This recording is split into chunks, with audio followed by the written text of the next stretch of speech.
La fameuse trêve de Noël 1914 a récemment servi d'objet d'étude à des scientifiques en théorie de l'organisation. Ils s'en sont servis comme un exemple historique pour démontrer que des individus peuvent s'opposer à un système oppressif par l'improvisation collective. Les auteurs de l'étude se sont posé cette question-là. Est-ce que c'est possible de résister de façon spontanée sans préparation d'avance? Ils ont utilisé cet épisode-là de la Première Guerre mondiale quand, à la veille de Noël 1914, les soldats qui étaient supposés s'entretuer ont arrêté les combats. Ils sont sortis des tranchées pour fraterniser, pour échanger de la nourriture, des cigarettes, pour parler, et rien de tout ça n'avait été préparé ou pensé d'avance. En 1914, ça a commencé par des micro-comportements d'alternance entre les différents acteurs. Donc, il y a un camp qui a commencé à chanter des cantiques de Noël assez fort pour que les autres entendent.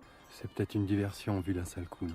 Et en réponse, l'autre camp s'est mis, sans entente préalable, à chanter leur cantique de Noël et à applaudir. Et cette interaction-là, répétée, a commencé à prendre le pas sur les ordres officiels, qui étaient de ne pas fraterniser avec l'ennemi. Et il y a d'autres règles informelles qui se sont installées à la place, comme par exemple de ne pas tirer sur l'autre pendant les repas. Et à travers ça, on a découvert des motivations communes. On s'est rendu compte que l'autre camp, d'abord, avait des traditions et des valeurs similaires aux nôtres, et aussi avait les mêmes souffrances que nous. À partir de là, l'improvisation s'est reposée sur le bricolage. Au lieu de prendre du temps pour trouver les ressources optimales pour faire ce qu'on voulait faire, on a pris les moyens du bord, comme par exemple on a utilisé des boîtes de conserve pour s'en servir comme ballon pour jouer au foot. Finalement, l'étude présente la résistance de 1914 comme une conversation spontanée où chaque réponse valide la précédente, puis il y a un pont de confiance qui s'installe à la place du mur de violence qu'il y avait avant, au même endroit. Ce serait comme un match de hockey sur une patinoire qui est pleine de mines. Donc, ce qui était un espace de combat et de danger se voit transformé temporairement en espace de jeu.